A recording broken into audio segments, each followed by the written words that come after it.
Hello दोस्तों, जैसे कि पिछले वीडियो में मैंने बताया कि हम नेक्स्ट वीडियो में इलेक्ट्रॉनिक कॉन्फ़िगरेशन के बारे में पढ़ेंगे।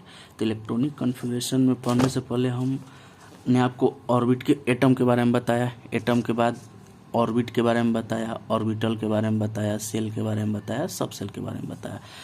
सबसे पहले मैं सब सेल के बारे में चर्चा करूँगा आज कि सबसे पहले इलेक्ट्रॉन किस में जाएगा। तो देखिए, सबसे पहले इलेक्ट्रॉन जो है 1s में जाता है, क्योंकि फर्स्ट ऑर्बिट में केवल एक ही सबसेल होता है एस। सेकेंड ऑर्बिट में मैंने बताया था आपको दो सबसेल होते हैं एस और पी दोनों मौजूद हैं। उसी तरह थर्ड में क्या होता है, तीनों सबसेल होते हैं एस पी और डी। फोर्थ में क्या होता है, चारों सबसेल प्रेजेंट होते हैं एस पी डी एफ। ये फोर क्या डिनोट कर रहा है, ये फोर्थ ऑर्बिट को डिनोट कर रहा है। ये फोर्थ ऑर्बिट है, ये भी फोर्थ ऑर्बिट है, ये भी फोर्थ ऑर्बिट, ये भी फोर्थ ऑर्बिट, ये थर्ड ऑर्बिट, ये थर्ड ऑर्बिट, ये सेकेंड ऑर्बिट, ये सेकेंड ऑर्बिट, ये फर्स्ट ऑर्बिट। तो सबसे पहले इलेक्ट्रॉन 1s में जाता है, यानी फर्स्ट ऑर्बिट में जाएगा। तो फर्स्ट ऑर्बिट में एक ही सबसेल होता है s। उसके बाद s के बाद 2s में जाएगा, यानी सेकेंड ऑर्बिट में इलेक्ट्रॉन प्रवेश कर गया। ठीक है, तो मैंने बताया था कि फर्स्ट ऑर्बिट में कितने इलेक्ट्रॉन होता है, 2। तो इसमें 2 मैक्सिमम 2 इलेक्ट्रॉन रह सकता है। सेकेंड में 8 होता है, तो 2 यहाँ पे और 6 यहाँ पे, तो 8 इलेक्ट्रॉन। ये सेकेंड ऑर्बिट का काम खत्म हो गया। थर्ड ऑर्बिट में एस पी डी 2 6 2 8 और 10 18। फिर इसमें उसी तरह 2 6 2 8 8 10 18 और 14 32। तो कहने का मतलब इलेक्ट्रॉन जो है किसी भी एटम में सबसे पहले एस में जाता है, एस के बाद पी में जाएगा, यानी 1s में, 1s के बाद सेकेंड ऑर्बिट के एस में, फिर सेकेंड ऑर्बिट के पी में जाएगा, फिर पी के बाद 3s में आएगा, फिर 3p में जाएगा, 4s में जाएगा, फिर 3d में जाएगा। सबसे इम्पोर्टेंट बात यही है कि इलेक्ट्रॉन जो है 3p ऑर्बिटल के बाद 3d में न जाकर 4s में जाता है। एक बार और, 3s में गया, 3p में गया, 3d में नहीं गया, 4s में गया, उसके बाद 3d में इलेक्ट्रॉन गया, यानी 4s सबसे पहले फील होगा, उसके बाद 3d फील होगा, जो कि आगे चल के मैं आपको बताऊंगा ऐसा क्यों होता है। एनर्जी लेवल कम होता है 4s का, इस कारण होता है। एनर्जी लेवल हम जब क्वांटम नंबर पढ़ेंगे तो उसमें मैं आपको एक्सप्लेन करूंगा कि ये क्वांटम नंबर क्या होता है। तो सबसे पहले मैं आपको ये फर्स्ट 30 एलिमेंट्स के इलेक्ट्रॉनिक कॉन्फ़िगरेशन के बारे में बताऊंगा। सबसे पहले आता है हाइड्रोजन। हाइड्रोजन का कितना होता है एटॉमिक नंबर, 1 होता है। एटॉमिक नंबर क्या होता है, नंबर ऑफ इलेक्ट्रॉन्स या protons present in an atom. Number of electron और प्रोटॉन की संख्या जो है किसी भी एटम में इक्वल्स होते हैं। तो कहने का मतलब है हाइड्रोजन का एटॉमिक नंबर कितना है, 1 है। हाइड्रोजन का एटॉमिक नंबर कितना है, 1 है। तो इसका इलेक्ट्रॉनिक कॉन्फ़िगरेशन कैसे करेंगे, सबसे पहले नंबर ऑफ ऑर्बिट लिखेंगे। फर्स्ट ऑर्बिट, ये देखिए, ये फर्स्ट ऑर्बिट लिखे हम, ये फर्स्ट ऑर्बिट। तो फर्स्ट ऑर्बिट में एक ही सबसेल होता है 1s, तो 1s में 1 इलेक्ट्रॉन भर दिए। ऊपर में ये जो है ये नंबर ऑफ इलेक्ट्रॉन को रिप्रेजेंट करेगा। तो इसका इलेक्ट्रॉनिक कॉन्फ़िगरेशन कितना हुआ, 1s1। उसी तरह हीलियम 1s2। उसी तरह लिथियम 1s2 2s1, यानी इसका 3 है, इसका 3 है। तो 2 फर्स्ट ऑर्बिट फुल हो गया, फिर फर्स्ट ऑर्बिट फुल होने के बाद सेकेंड ऑर्बिट में जा रहा है, 1s2 के बाद 2s1 में गया। बेरिलियम का 4 होता है, तो 1s2 फर्स्ट ऑर्बिट फुल, उसके बाद 2s में जाएगा, 2s2। उसके बाद बोरॉन की बात करते हैं, बोरॉन में 5 होता है, तो 1s2 2s2 2p1, 2s के बाद 2p में जाता है, मैंने आपको बताया। उसी तरह कार्बन का 1s2 2s2 2p2। नाइट्रोजन का कितना होता है, 7 होता है, तो 1s2 2s2 2p3। एक और बात, आउटर मोस्ट ऑर्बिट में इलेक्ट्रॉन की संख्या मैक्सिमम कितनी होती है, 8 से ज़्यादा इलेक्ट्रॉन जो है किसी भी एटम के आउटर मोस्ट ऑर्बिट में नहीं रह सकते। 8 से ज़्यादा इलेक्ट्रॉन नहीं रहेगा। मैक्सिमम कितना electron, 8 electron. Outer most orbit में मैक्सिमम कितना, 8 इलेक्ट्रॉन ही रह सकते हैं। तो देखिए, नाइट्रोजन का मैंने कर दिया। उसी तरह ऑक्सीजन का कहें तो 1s2, ये ख़त्म हो गया। उसके बाद 2s2 2p4। उसके बाद फ्लोरीन का 9 होता है, तो 1s2 फर्स्ट ऑर्बिट फुल हो गया, 2 ही इलेक्ट्रॉन रह सकता है। अब सेकेंड ऑर्बिट में बात करेंगे तो 2s2 2p5, यानी इसमें अभी 7 इलेक्ट्रॉन ही फुल हुआ है, यानी सेकेंड ऑर्बिट में ही अभी है। नियोन का 10 हुआ, तो देखिए 1s2 2s2 2p6, यानी नियोन के आउटर मोस्ट ऑर्बिट में कितना इलेक्ट्रॉन है, 8 इलेक्ट्रॉन, ये देखिए आउटर मोस्ट ऑर्बिट यानी सेकेंड ऑर्बिट ये हो गया, सेकेंड ऑर्बिट में s सबसेल और p सबसेल दोनों फुल हो गया, यानी आउटर मोस्ट ऑर्बिट में कितना इलेक्ट्रॉन हो गया, 8 इलेक्ट्रॉन। तो ये क्या हो गया, ये स्टेबल हो गया, अब ये रिएक्शन नहीं करेगा, जो आगे चल के मैं आपको बताऊंगा ऐसा क्या होता है। इसको इनर्ट गैस के श्रेणी में रखेंगे। तो आउटर मोस्ट ऑर्बिट में मैक्सिमम 8 इलेक्ट्रॉन, यानी नियॉन तक हमारा सेकेंड ऑर्बिट फुल हो गया। तो अब जो इलेक्ट्रॉन जाएगा वो किस में जाएगा, थर्ड ऑर्बिट में जाएगा, यानी सोडियम, सोडियम का 1s2 फुल हो गया, 2 इलेक्ट्रॉन, 2s2 2p6, यानी सेकेंड इलेक्ट्रॉन सेकेंड ऑर्बिट भी इसका फुल हो गया, टोटल यहाँ तक 10 हो गया।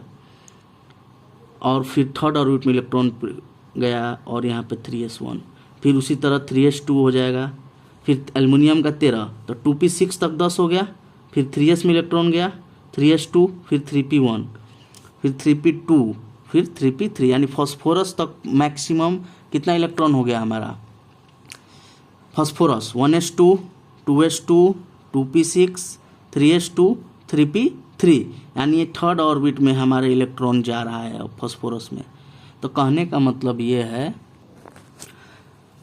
तो जैसा कि अभी हम लोग 15 ऑर्बिट का 15 एलिमेंट्स का क्या किए, इलेक्ट्रॉनिक कॉन्फ़िगरेशन देखें।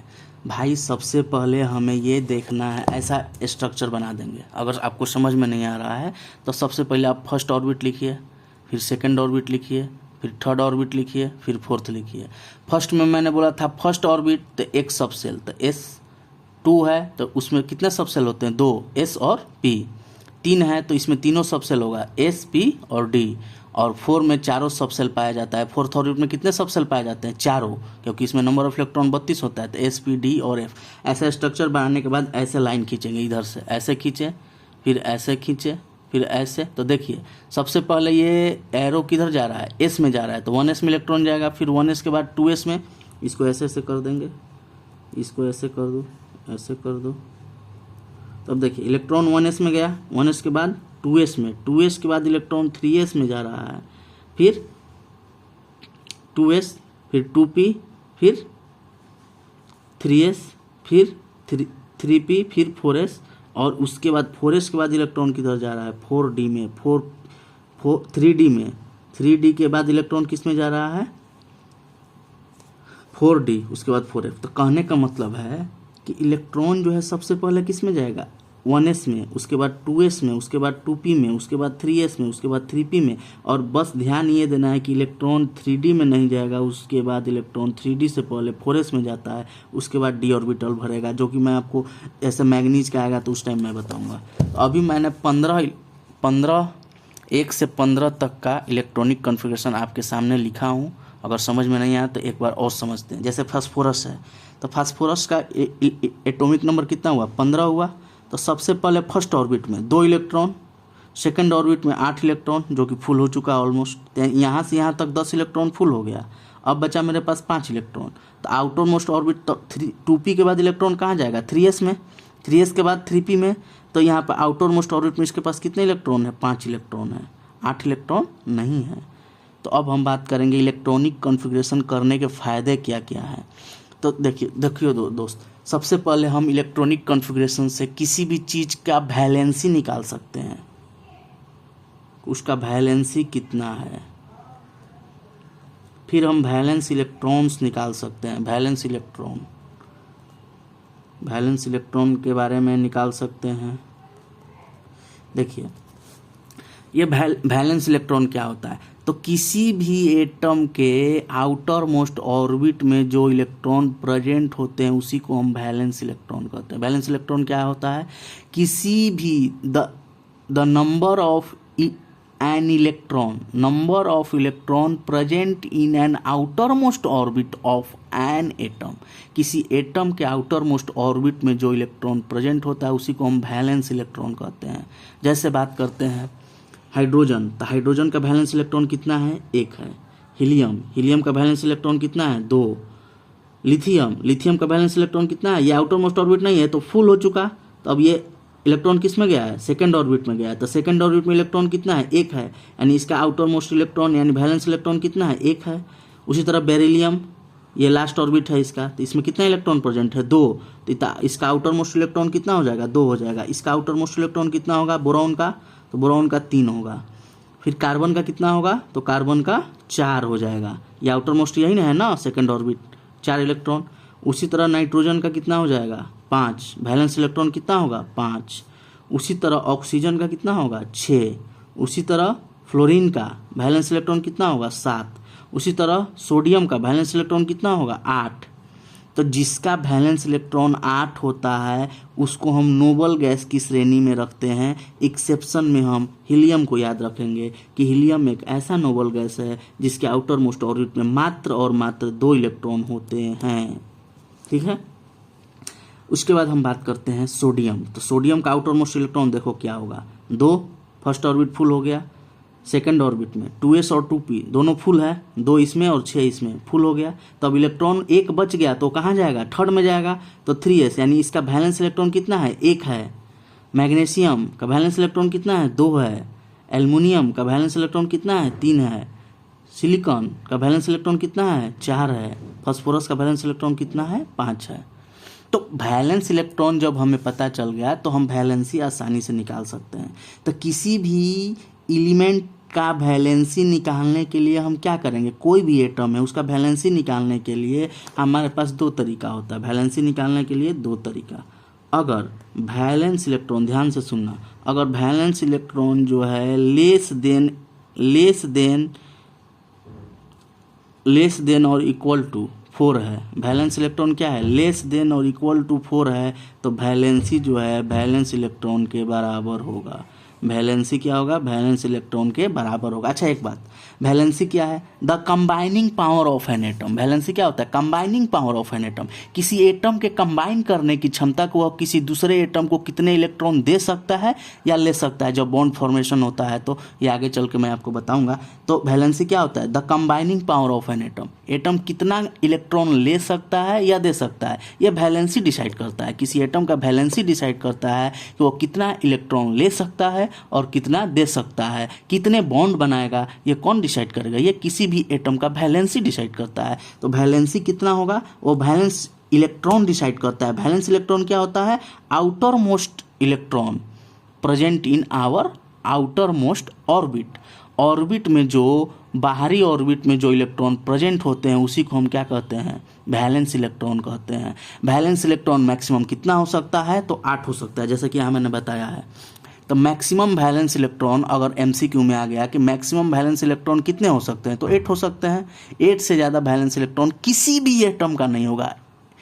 पूरे पीरियोडिक टेबल में किसी भी एटम में वैलेंस इलेक्ट्रॉन जो है 8 से ज़्यादा नहीं होगा। तो वैलेंसी क्या होगा, वैलेंस इलेक्ट्रॉन यदि 4 या 4 के बराबर है तो वैलेंस इलेक्ट्रॉन वैलेंसी के बराबर हो जाएगा। यदि वैलेंस इलेक्ट्रॉन जो है 4 से ज़्यादा है, 4 से ज़्यादा है, तो वैलेंसी जो है 8 में से वैलेंस इलेक्ट्रॉन को घटा देंगे। सिंपल, 8 में से वैलेंस इलेक्ट्रॉन, क्योंकि मैक्सिमम वैलेंस इलेक्ट्रॉन कितना हो सकता है, 8। मैक्सिमम वैलेंस इलेक्ट्रॉन कितना हो सकता है, 8। ठीक है, तो कहने का मतलब है वैलेंसी प्लस वैलेंस इलेक्ट्रॉन ये 8 के बराबर होता है। तो ये हमारा वैलेंसी प्लस वैलेंस इलेक्ट्रॉन 8 के बराबर होगा। ठीक है, तो वैलेंस इलेक्ट्रॉन यदि 4 या 4 से कम है तो वैलेंसी वही हो जाएगा।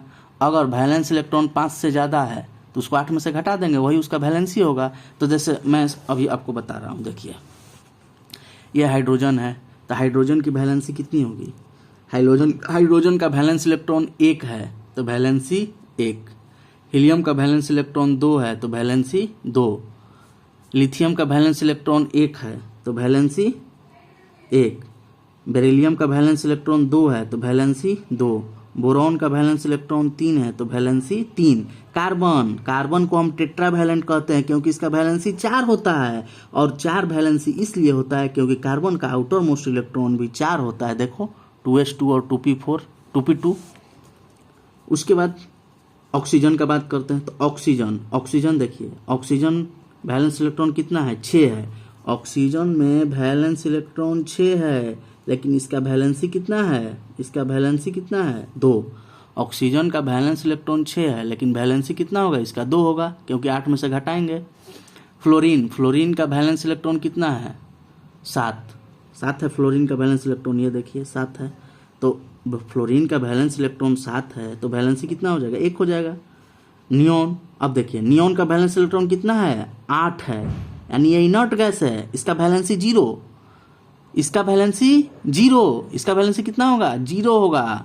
तो कोई आपसे पूछ दे कि उस एटम या उस एलिमेंट का नाम बताओ जिसकी वैलेंसी 0 हो, इनर्ट गैस, जितने भी इनर्ट गैस, यानी इनर्ट गैस क्या होगा, जिसके आउटर मोस्ट में 8 इलेक्ट्रॉन हो। तो देखो इसके आउटर मोस्ट में 8 इलेक्ट्रॉन है कि नहीं। एक्सेप्शन केस भी मैंने बताया था कि हीलियम को छोड़ के, हीलियम के आउटर मोस्ट में कितना होता है, 2 ही इलेक्ट्रॉन होता है। तो हीलियम एकमात्र ऐसा इनर्ट गैस है जिसके आउटर मोस्ट ऑर्बिट में 2 इलेक्ट्रॉन्स होते हैं। बाकी सारे इनर्ट गैस जो हैं उनके आउटर मोस्ट ऑर्बिट में 8 इलेक्ट्रॉन्स प्रेजेंट होते हैं। तो अब बात करते हैं हम सोडियम की। सोडियम का वैलेंस इलेक्ट्रॉन 1 है तो वैलेंसी भी भाई साहब कितना होगा, 1 होगा। मैग्नीशियम का वैलेंस इलेक्ट्रॉन 2 है तो वैलेंसी भी 2 होगा। एल्युमिनियम का वैलेंस इलेक्ट्रॉन कितना है, 3 है तो वैलेंसी भी 3 होगा। उसके बाद सिलिकॉन, सिलिकॉन का वैलेंसी 4 तो वैलेंस इलेक्ट्रॉन भी 4। तो देखो कार्बन फैमिली में आ गया ना, देखो कार्बन फैमिली में ये वैलेंस इलेक्ट्रॉन 4, वैलेंसी 4, दूसरा कौन मिला, silicon, valence electron 4, valency 4। Phosphorus का वैलेंस इलेक्ट्रॉन 5 है। तो आप कमेंट करके हमको बताइए कि इसका वैलेंसी कितना होगा, इसका वैलेंसी कितना होगा। जो फर्स्ट कमेंट करेगा उसको मेरे तरफ से कुछ प्राइज दिया जाएगा। धन्यवाद।